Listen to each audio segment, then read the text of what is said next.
Hello नमस्कार। आप सबका एक बार फिर से बेसिक इंग्लिश क्लासेस के इस यूट्यूब चैनल पर स्वागत है।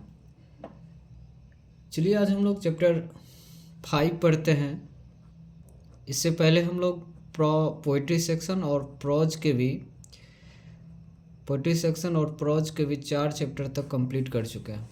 आप लोग अगर नहीं देखे तो एक बार आप लोग उसको देखिए ताकि आगे की चीज़ आपको अच्छी तरह समझ में आए। चलिए आज की क्लास को हम लोग आगे बढ़ाते हुए पढ़ते हैं क्या ideas that have helped Mankind. मतलब एक ऐसा आइडिया जो मानव का मदद किया, मानव जाति का हेल्प किया। ठीक है। और वो किस आइडिया के बारे में बात हो रही है, यहाँ पर उस आइडिया के बारे में बर्ट्रैंड रसल बताते हैं कि पहले जो आदि मानव हुआ करते थे वो किस तरह से, जो पहले अनसिविलाइज्ड पीपल हुआ करते थे, जानवरों के साथ में उसका उठना बैठना था, तो किस तरह से कौन सा ऐसा आइडिया है जो कि इसकी मदद किए और वो आज का सिविलाइज्ड पर्सन हो गए। जैसा कि आप सब जानते हैं कि पहले आदि मानव हुआ करते थे, जंगलों में रहते थे इंसान। ठीक है। लेकिन ऐसा कौन सा आइडिया उसे मिल गया कि जानवर उसी अवस्था में है लेकिन इंसान उससे आगे निकल चुके हैं, उससे संबंधित इस चैप्टर में बात किया गया। तो बर्ट्रैंड रसल के बारे में सबसे पहले हम लोग जानते हैं, क्योंकि आपको पता है कि 90% चीज़ें आपको ऑथर से क्वेश्चन आता है एग्ज़ाम में, इसीलिए इसको हम लोग को ध्यान से पढ़ना है। ठीक है। तो चलिए आगे बढ़ते हैं, जानते हैं बर्ट्रैंड रसल के बारे में। देखिए सबसे पहली बात, इसका बॉन्ड की बात करते हैं तो बॉन्ड इसका 18 मई 1872 इन यूनाइटेड किंगडम इंग्लैंड यानी कि इंग्लिश में हुआ। डेट की बात करते हैं तो 2 फरवरी 1970 को हुआ, याद रखेंगे। और ये अगर इसका टाइप देखे तो टाइप क्या है, यानी कि ये एक ऐसे है, निबंध है। और यहाँ पे कौन से ऐसे आइडिया है जो मानव को हेल्प किए। ठीक है। तो यहाँ पे 2 ब्रॉड कैटेगरीज ऑफ आइडिया, यानी कि 2 कैटेगरी है आइडिया के जो इंसान का मदद किए। पहला नॉलेज एंड टेक्निक, और दूसरा क्या मोरल एंड पॉलिटिक्स। ये 2 तरह के जो आइडिया हैं जो इंसान का मदद किया है, नॉलेज और टेक्निक, दूसरा क्या मोरल और पॉलिटिक्स, ये 2 तरह का आइडिया। और इसको 20th सेंचुरी के ऑथर कहा जाता है। ये क्या क्या थे तो ब्रिटिश फिलोसफर थे, मैथमेटिशियन थे, हिस्टोरियन थे और कमेंटेटर थे। ये लाइन काफ़ी ज़्यादा इम्पोर्टेंट है। बाद में इसको नोबेल प्राइज़ भी मिला है 1950 में फॉर लिटरेचर के लिए मिला है इसको। ठीक है। बाद में देखिए, आप जैसा कि जानते हैं कि आग का आविष्कार जो है अपने आप में एक मील का स्टोन साबित हुआ। मतलब पहले इंसान जो जंगलों में रहते थे वो कच्चे मांस वगैरह सब खाते थे, आग का आविष्कार नहीं हुआ था। जब आग का आविष्कार हुआ तो आग का आविष्कार कहीं न कहीं जो है मानव का भी काफ़ी ज़्यादा हेल्प किए और ये मील स्टोन साबित हुए मानव के डेवलपमेंट के लिए। ठीक है। लोग उस टाइम में करते क्या थे, जानवर वगैरह सबको पालते थे एग्रीकल्चर के लिए। ठीक है। और दूसरी बात क्या है, और डोमेस्टिकेशन एनिमल्स जो पालन जो करते थे मवेशियों का, जो जानवर पालते थे, तो कई कारण थे। एक तो एग्रीकल्चर के लिए, दूसरा क्या, एक रिलीजन पर्पस से पालते थे, यानी कि सभी धर्म के एक अपना अपना जो एनिमल होते हैं उसको पालने का एक रिवाज होता है, उसके हिसाब से पालते थे। लेकिन डोमेस्टिकेशन जो धर्म के हिसाब से थे वो बहुत कम थे, लेकिन एग्रीकल्चर के लिए लोग ज़्यादातर एनिमल्स को पालते थे क्योंकि खेती एकमात्र साधन था उस टाइम में। ठीक है। आजकल जो मानव है, ये जो पहले होमोसेपियंस हुआ करते थे, आदि मानव हुआ करते थे, ये आदि मानव जो हुआ करते थे तो ये रेयर स्पेसीज हुआ करते थे, दुर्लभ प्रजाति हुआ करते थे।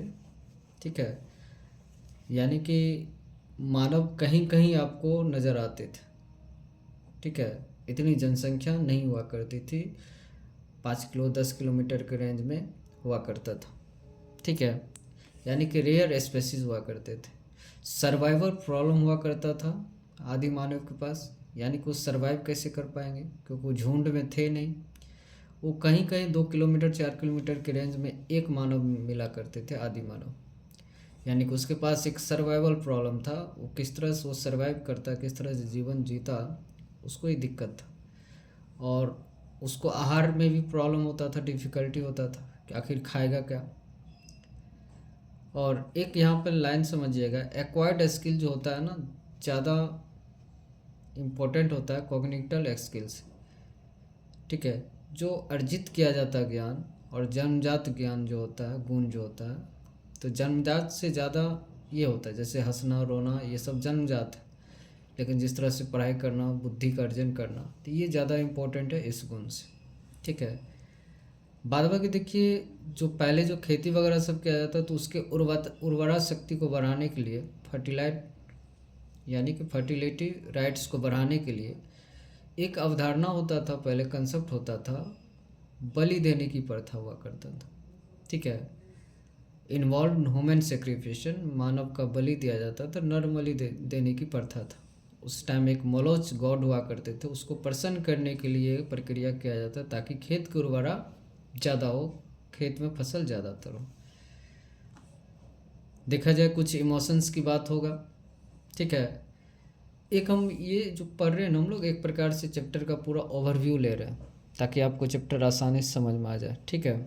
और यहाँ ये एक ऑब्जेक्टिव पैटर्न के हिसाब से इसको डिज़ाइन किया गया। With in the heart friendly, जो इमोशन होते थे आदि मानव के पास पहले, वो आदि मानव जो हुआ करते थे उसके पास एक अपना इमोशंस होते थे। वो झुंड के साथ फ्रेंडली रहते थे। झुंड मतलब क्या, यानी कि अगर उसी के जैसे अगर कोई दिख जाता था तो उनके साथ मित्रवत व्यवहार करते थे, लेकिन थोड़ा सा भी इसके साथ अपोजिट दिखता था तो फिर उनके साथ अच्छा व्यवहार नहीं करते थे, एकदम जानवरों जैसा हरकत करते थे। जैसे देखिए, अगर आप भैंस को भैंस के साथ रखिएगा तो भैंस फैमिलियर रहेगा, आदमी को आदमी के साथ रहिएगा तो फैमिलियर रहेगा। उसी तरह से जो आदि मानव थे, अपने ही जैसे अगर झुंड को देखते थे तो उसके साथ फ्रेंडली रहते थे। आउटसाइड द हर्ड, अगर इस झुंड के अलावा कुछ भी अगर रहते थे, ठीक है, तो फेरोसियस भयावह एज एनिमल्स, एक जानवर के जैसा एनिमल हो जा मतलब खतरनाक हो जाते थे। और सिविलाइजेशन टॉट अस फ्रेंडली, और सिविलाइजेशन जो होता है, हम लोग का सभ्यता जो होता है, ये हमें मित्रता सिखाता है। Birds die of hunger winter season, उस टाइम में चिड़िया वगैरह सब भी क्या होते थे, ये मतलब जो है भूख से मर जाता था, क्योंकि इंसान के पास तो खाने के लिए कुछ था नहीं। और ज़रा देखा जाए तो फिर चिड़िया का क्या हाल होगा। लॉन्ग इन्फेंसी मैनकाइंड, मानव का जो बचपना होता है वो बड़े ही लॉन्ग होते हैं। जैसे कोई जानवर वगैरह सबके जो बच्चा देखिएगा जन्म लेते ही चलना शुरू कर देता है, लेकिन एक मानव का जो बच्चा होता है ना, जन्म लेते ही चलना स्टार्ट नहीं हो करते हैं। मतलब क्या है कि उसका एक लंबा प्रोसेस होता है, उसका एक लॉन्ग इन्फेंसी होता है, मैनकाइंड का एक बचपना होता है लंबा। मोस्ट इंडक्टिबल रिस्पेक्ट नंबर्स, और उस टाइम में नंबर्स को ज़्यादातर रिस्पेक्ट किया जाता था, यानी कि जिसकी जितना ज़्यादा संख्या उसका उतना ज़्यादा वैल्यू होता था। डेवलपमेंट ऑफ लैंग्वेज ग्रेजुअली, और धीरे धीरे भाषा का भी क्रमिक विकास हुआ, ठीक है। तो ये पूरे चैप्टर का एक ओवरव्यू है कि किस तरह से कैसे कैसे कैसे क्या हुआ। बाद बाकी हम लोग इसका पैराग्राफ बाय समरी भी समझते हैं, ऑब्जेक्टिव भी समझते हैं। यहाँ से एक भी ऑब्जेक्टिव आपको कहीं छूटने वाला नहीं है, क्योंकि ये ऐसे हैं। इस चैप्टर में यही बताया गया कि इंसान किस तरह से डेवलप किए, कौन कौन सी समस्याओं का सामना करना पड़ा।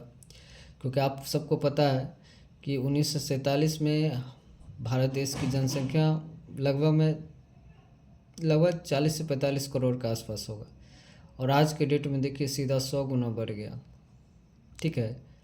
अब अगर 1947 में अगर 40 से 45 करोड़ अगर जनसंख्या थी, और इससे अगर आप 1500 साल पहले जाइएगा तो आप सोच सकते हैं मानव कितना कम मिलता था। दुर्लभ प्रजाति हुआ करता तो मानव मिलता ही नहीं था, कहीं कहीं मिलता था, 10 किलोमीटर के रेंज में एक कहीं मानव मिलता था।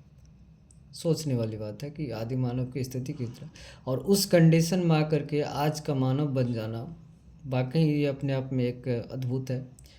और उसके लिए मानव ने जो दो आइडिया है उस आइडिया को अप्लाई किए, नॉलेज टेक्निक और दूसरा मोरल एंड पॉलिटिक्स।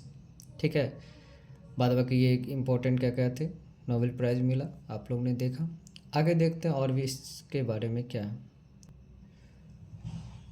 और देखिए, आर्ट ऑफ राइटिंग, राइटिंग लिखने का जो कला होता था, मतलब कि अचानक से लोग क्या किए, लिखना स्टार्ट नहीं कर दिए। पहले लोग पिक्टोरियल यानी पिक्चर के माध्यम से चीज़ों को समझते थे, क्योंकि पहले प्रिंटिंग प्रेस वगैरह सब था नहीं, तो फिर वो लिखेगा इंसान कैसे। तो आर्ट ऑफ राइटिंग की अगर बात करते हैं, लिखने की कला किस तरह से विकसित हुई, तो और आपको पता है कि 1476 में प्रिंटिंग प्रेस वगैरह सब का इन्वेंशन हुआ, बात समझ रहे हैं। और लेकिन ये बात है लगभग 1500 साल पहले की बात है, तो ज़रा सोचिए उस टाइम में प्रिंटिंग प्रेस वगैरह सब का समस्या कितना ज़्यादा होगा, मतलब कि आर्ट राइटिंग जो है काफ़ी ज़्यादा मतलब प्रॉब्लम होती थी। तो लोग पहले करते क्या थे, पिक्टोरियल माध्यम से समझते थे, पिक्चर के माध्यम से समझते थे, दीवार पे पिक्चर बना देना, किसी चीज़ को समझाना पिक्चर के माध्यम से समझाना। ठीक है, तो इस तरह से पहले लोग इस चीज़ों को, फिर धीरे धीरे फिर साइन के माध्यम से। ठीक है, अभी भी आप देखिएगा कहीं रोड वगैरह सब बन रहा होता तो एक एरो बना दिया जाता, ताकि आप इस चीज़ वो एरो के माध्यम से समझे कि ये काम, ठीक है, ये साइन के माध्यम से समझे कि ये किधर इशारा कर रहा, यानी कि एक साइन के भी माध्यम से लोग पहले चीज़ों को समझते थे। फिर धीरे धीरे अल्फ़ाबेट आए, लेकिन China the last step was never taken. लेकिन चाइना जो है ना, देखा जाए तो अभी भी अल्फ़ाबेट का इस्तेमाल नहीं किया है। जिस तरह से हम लोग ABCD, हिंदी है तो क ख ग ये सब का इस्तेमाल कर रहे हैं, लेकिन चाइना इस स्टेप को अभी तक नहीं लिया है। अभी वो साइन का इस्तेमाल करते हैं या पिक्चोरियल माध्यम का इस्तेमाल करते हैं, कुछ परसेंट है जो कि राइटिंग फॉर्म में इस्तेमाल करते हैं। ठीक है, the most important step were taken before the down of history.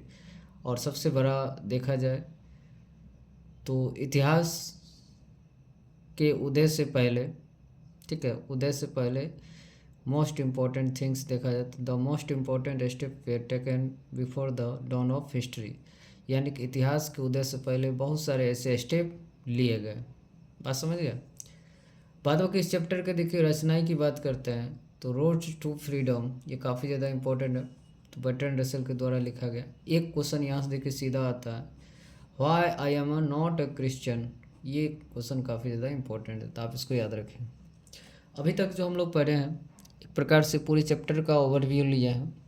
अब हम लोग एक पैराग्राफ वाइज एक समरी को देख लेते हैं, ताकि आपको एग्ज़ाम में काफ़ी ज़्यादा हेल्पफुल रहे, क्योंकि एग्ज़ाम में आपको समरी भी देखने के लिए मिलेगा। चलिए हम लोग पैराग्राफ वाइज समझते हैं।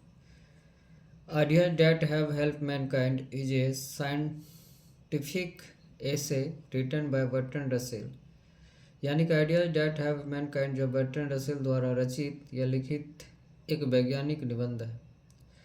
इन दिस एसे, इस एसे में he has focus on the ideas that help Mankind with passage of the time, यानी इस निबंध में उन्होंने उन विचारों पर ध्यान केंद्रित किया है जिसने समय बीतने के साथ साथ मानव जाति की मदद की है।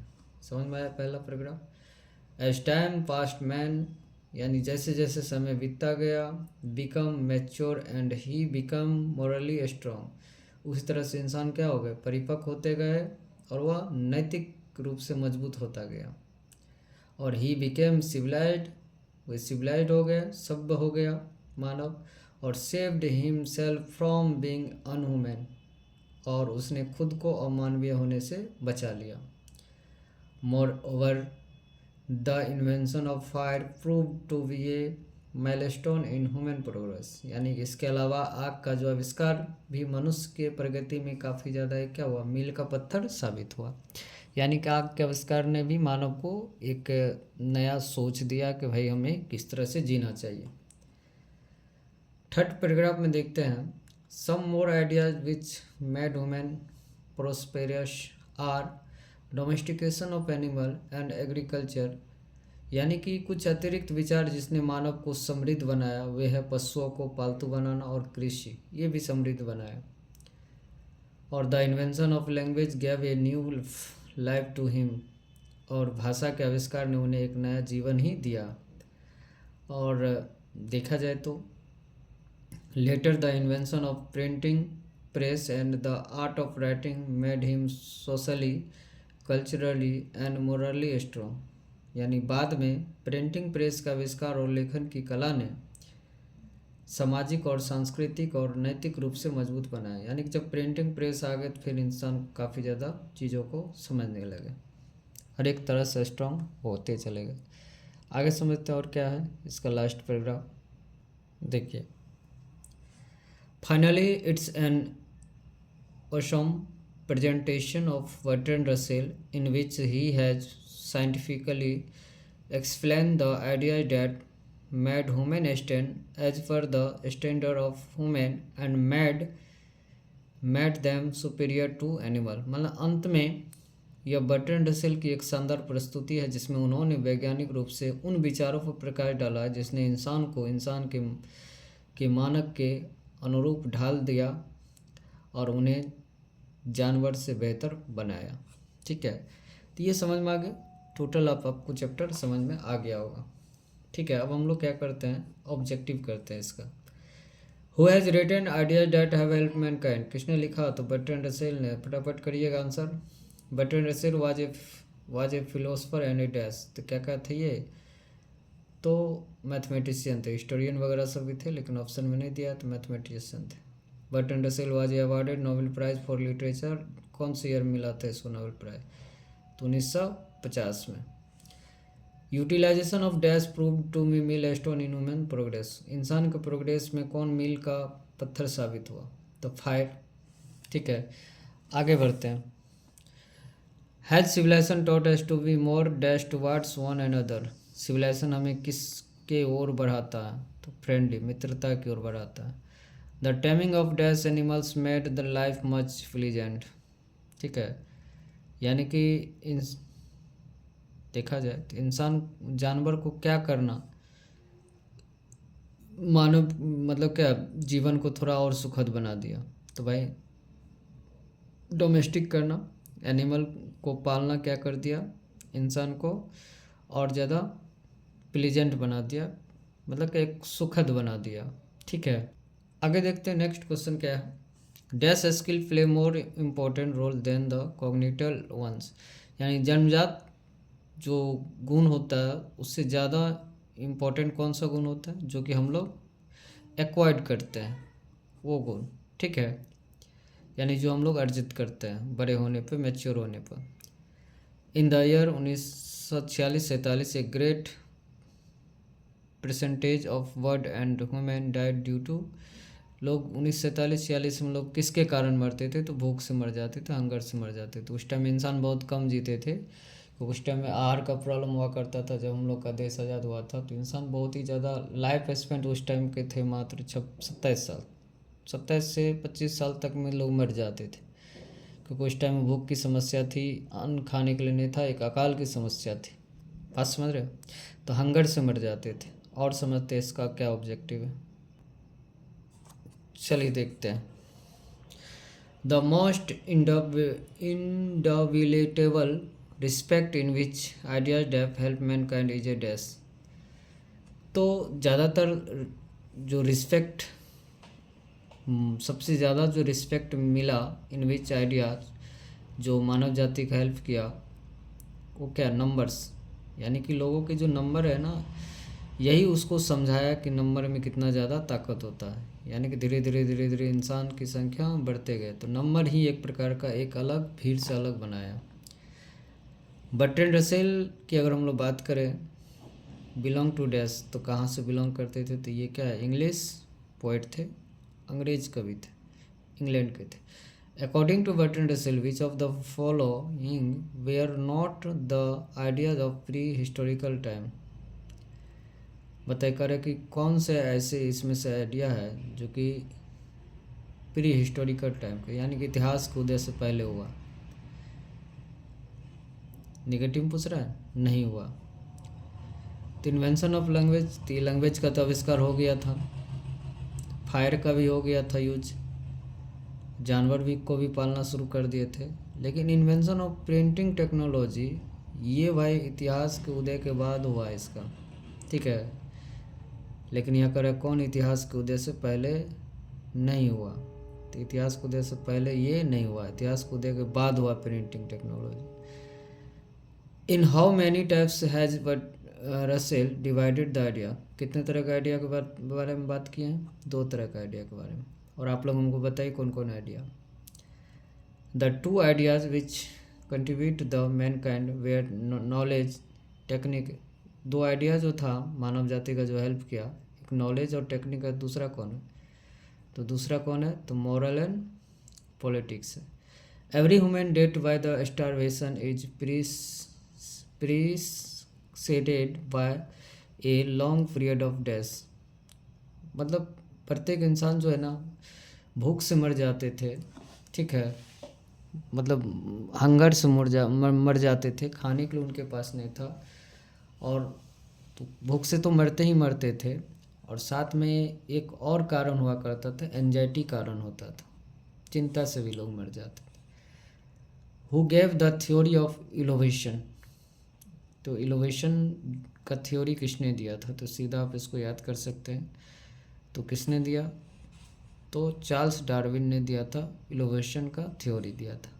The most important and difficult step were taken before the dawn of days. तो देखा जाए तो किसके उदय से पहले डिफ़िकल्ट स्टेप वगैरह सब लिया गया था, जैसे लैंग्वेज का, फायर का, ये सब इतिहास के उदय से पहले, सबका इतिहास में मेंशन नहीं है, तो हिस्ट्री के उदय से पहले। Roads to freedom was written by Dutch. किसने लिखा? तो बर्ट्रैंड रसेल ने लिखा। Why am I not a Christian, ये किसने लिखा? तो आप लोग बताइए, ठीक है। तो चलिए, ये रहा आपका ऑब्जेक्टिव। उम्मीद करते हैं कि आप लोगों को समझ में आ गया होगा, और मिलते हैं हम लोग नेक्स्ट चैप्टर में। तब तक के लिए विदा लेते हैं। Thanks for watching this video. स्वस्थ रहे, मस्त रहे, क्लास को लगातार करते रहे।